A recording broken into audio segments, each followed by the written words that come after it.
question is, what's different about being a CEO today? It's harder today. It's faster. It's more global. Technology's incredibly difficult and fast-moving. We have a chapter in the book called Geniuses, Tramps, and Thieves. Managing Geniuses, Tramps, and Thieves. And it's a takeoff on Cher's song of the 70s of gypsies, tramps, and thieves.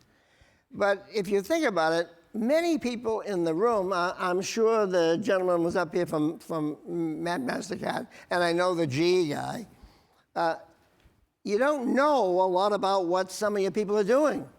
You don't know the work. Years ago, you always went up through the ranks and knew the work. Well, as this new technology has come, coding, all the other data gathering and other things, you're managing people whose work you don't understand. How do you do that? That's different than before. You manage outcomes.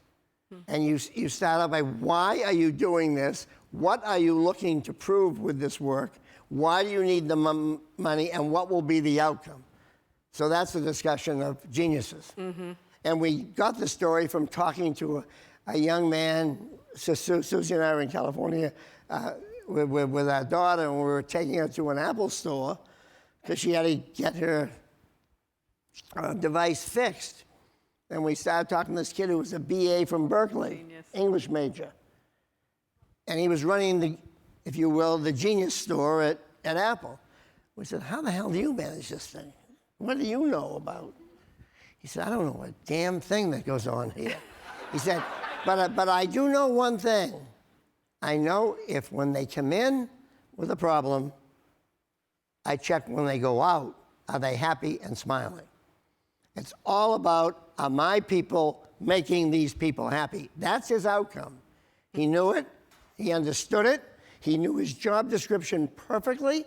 He was so clear about it that his only job was creating happy customers. We talk about tramps. Tramps are people that probably a number of them in this room. We deal with it, though, in a very positive way. Tramps are people who work from home or who are contractors, and you deal with contractors. I had a story in the Wall Street Journal about a week ago, and there was a photographer there taking umpteen thousand pictures. And I said, who do you work for? He said, I'm a freelancer, like you see freelancers all the time.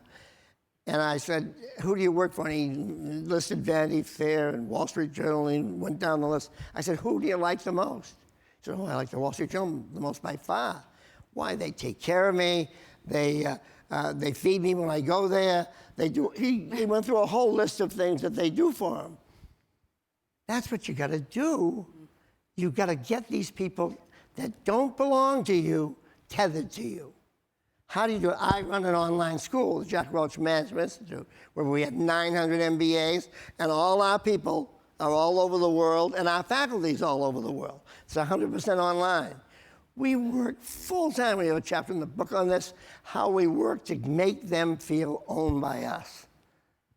How we have to, it's different than before. You didn't have to do that. We're answering the question about what's different.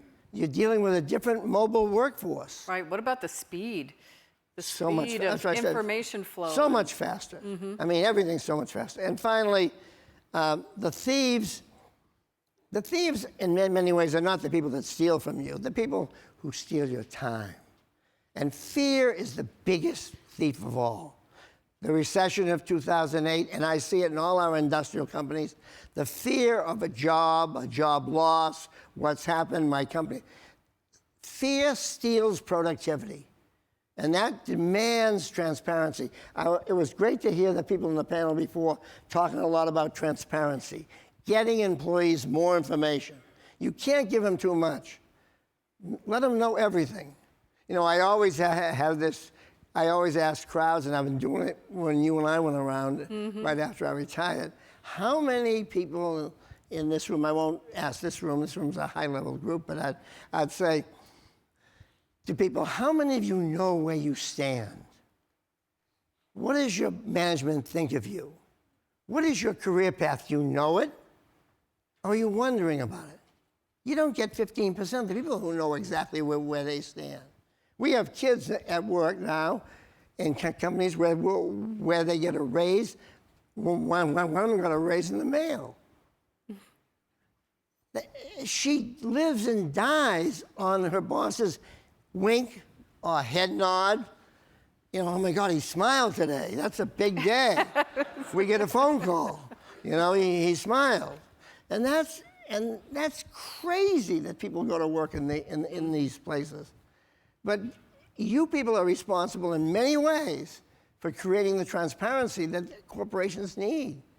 And it's critical that even 15 years after I retired, I don't see the great improvements in transparency. I just don't see it in terms of people knowing where they sit and where they're going and what's in it for them and their family. Everybody says we've got to change. Change is important. CEO blows that. You give some papers to justify it, and the next thing you know is, well, what's in it for me? Nobody's answering that question. How often do you answer the question when you're putting out a move, what's in it for me?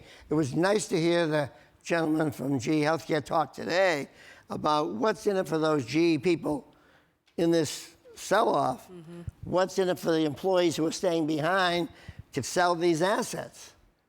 The fact that he's spending that much time on it's great stuff. Great stuff. But how many of you think about that when you're putting out information?